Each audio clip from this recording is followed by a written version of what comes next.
Para vocês. Você conhece o livro Brasil na Fórmula 1? Esse foi um livro que eu lancei em 2008, onde eu narro todas as vitórias brasileiras na principal categoria do automobilismo mundial. Aqui nas duas fotos de cima, você vê a primeira versão.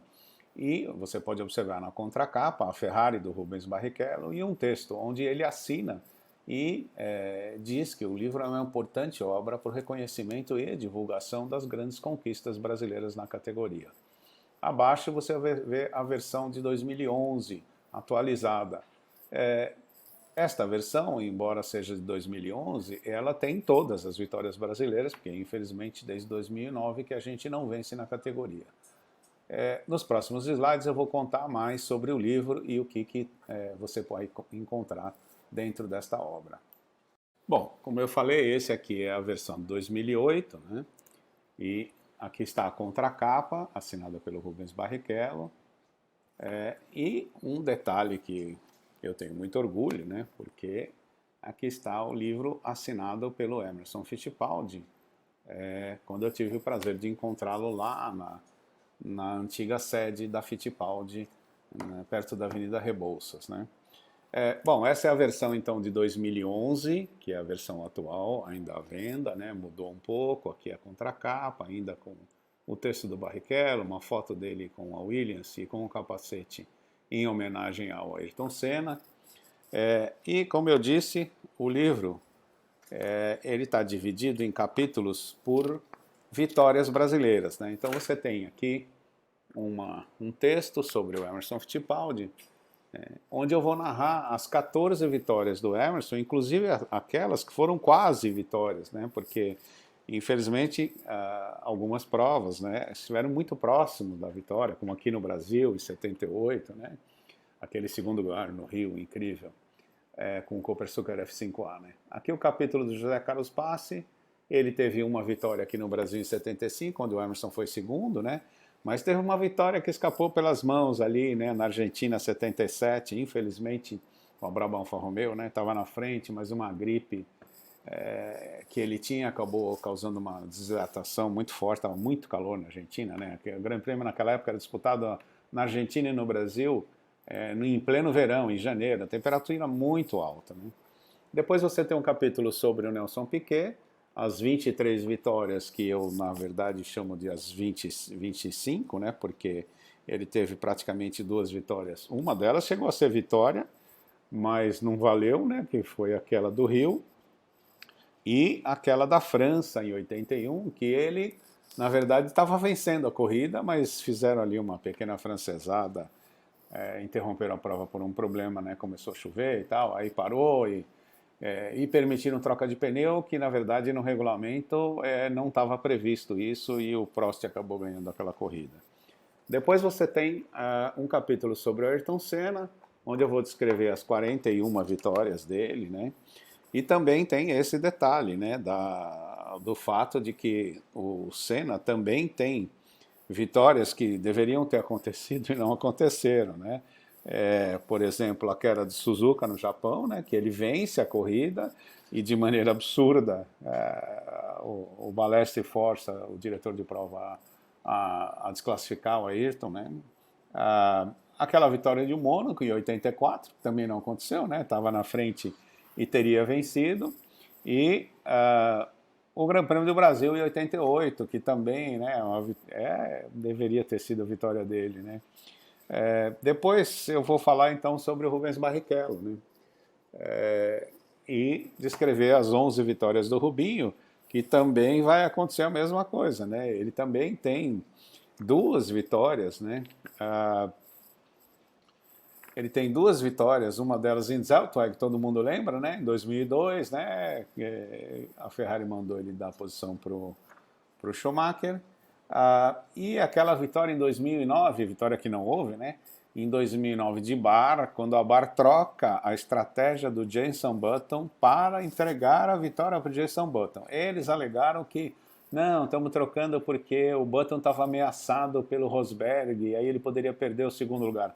Balela, eles fizeram que era para tirar a vitória do Rubinho e aumentar a vantagem do Jenson Button na liderança do Mundial naquele momento. Depois do Rubinho, chega a vez do Felipe Massa, né? Eu também descrevo as 11 vitórias do Massa, coincidentemente é o mesmo número do Rubinho, né? E no caso do Massa, você tem mais vitórias que não vieram, né? O caso do Grande Prêmio do Brasil 2007, que ele entrega a vitória para o Kimi Raikkonen, para o Raikkonen ser campeão. Aquela vitória de 2008, na penúltima volta, estoura o motor da Ferrari, né? Aquilo ali matou o título dele, né? Em Marina, né, em Singapura, quando a equipe faz aquela atrapalhada no box e ele acaba sendo punido e por isso não perde a chance de vencer a corrida. E a última, que é mais uma vergonha da Ferrari, né, aquela ordem para ele dar a vitória em 2010 para o Fernando Alonso, o Chorão, né, o Fernando Chorão, e ele então deixa o Fernando Alonso passar. Para mim, esse é o momento mais triste do que eu já vi no automobilismo. Ali fazia um ano que o Felipe Massa tinha sofrido aquele gravíssimo acidente na Hungria, e ele está liderando a corrida, ele está vencendo o Fernando Alonso. Não é que o Fernando, Fernando is quicker than you. Quicker coisa nenhuma, se ele tivesse quicker ele tinha passado. E ele não passou, ele passou e o Felipe passou por ele. Portanto, não vem com essa história não, isso é vergonhoso, triste demais. Aí eu conto a equipe Fittipaldi, uma coisa que nos enche muito de orgulho, um trabalho maravilhoso feito pelo Wilson Fittipaldi Jr., pelo Ricardo de Villa, claro, com o apoio do Emerson também, né? Conto várias passagens da equipe, desde a fundação de 74 na pista, né? Porque nasceu antes disso, mas 75 na pista, perdão. E vou contando então as corridas e detalhes dessas corridas. O outro capítulo é onde eu abordo todos os brasileiros que chegaram à Fórmula 1 com pequenas descrições, né? Então tem as fotos de cada um deles, né? Chico Landi, Nano da Silva Ramos, Gino Bianco, Fritz Dorré, que foram os 4 primeiros a chegar na Fórmula 1. Lembrando que o Chico Landi, em 1948, em Bari, ele deu à Ferrari a primeira vitória da Ferrari em carro de Fórmula. Era um biposto, mas era um carro de Fórmula. A primeira vitória da Ferrari foi em 47, com Franco Cortese, mas em 48 a primeira vitória com um carro de Fórmula foi Chico Landi que entregou para a equipe. Kiko Landi, como diria Enzo Ferrari. Né? E, finalmente, eu vou terminar o livro com um capítulo onde eu chamei de números relevantes, em que eu trago todas as tabelas das conquistas brasileiras na Fórmula 1. Então você tem, por exemplo, as vitórias por países, os pódios conquistados por países, as estatísticas gerais, né? Voltas mais rápidas, poles, e depois tem uma tabela com todos os brasileiros que participaram, né? Quantos pontos fizeram, quantos pódios, quantas corridas, quantas voltas na liderança, quilômetros na liderança, enfim. E aí eu descrevo uma a uma a entrada e saída do piloto na Fórmula 1, que data ele entrou, qual foi o grande prêmio, e qual foi o último grande prêmio que esse piloto disputou.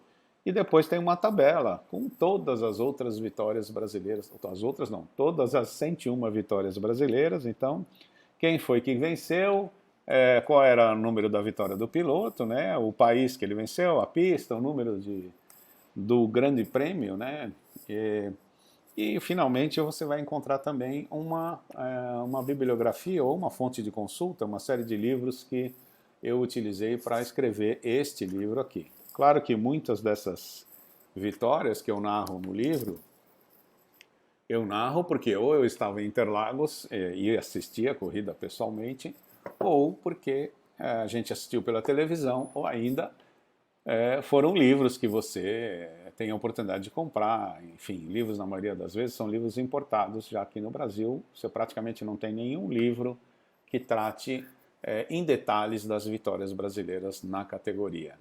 Eu vou falar mais um pouquinho sobre o lançamento do livro e a minha entrevista no programa do Ronivon junto com o Emerson Fittipaldi, nos próximos slides.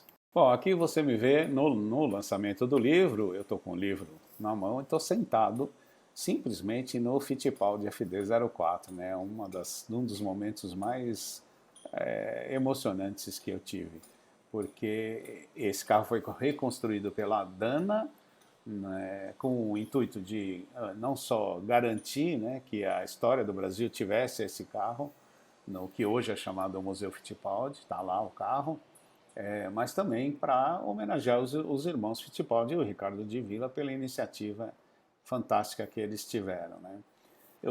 A Dana autorizou levar o carro para dentro do shopping center, onde foi feito o lançamento, e você está vendo aí na parte de cima a assinatura do Emerson Fittipaldi no livro, que infelizmente o Emerson estava fora do Brasil na época do lançamento, mas eu estive lá uma semana, acho que antes do lançamento, ele assinou o livro. E no próximo slide eu vou mostrar o momento em que eu estive com ele no programa do Rony Von. Abaixo você vê a foto, eu ladeado pelos meus filhos e todos os amigos e família que estavam no lançamento. O lançamento foi muito interessante, teve muita gente, a gente ficou bastante feliz com aquela tarde dentro do shopping center. E para encerrar então a minha fala sobre o livro Brasil na Fórmula 1, eu coloco aqui a foto onde eu estou no programa do Rony Von, o programa todo seu, na época passava na TV Gazeta, ao lado do Emerson Fittipaldi. É um momento muito especial, né? Porque os dois são grandes ídolos para mim. O Rony era um cantor da minha época de juventude, né? Todos nós gostávamos.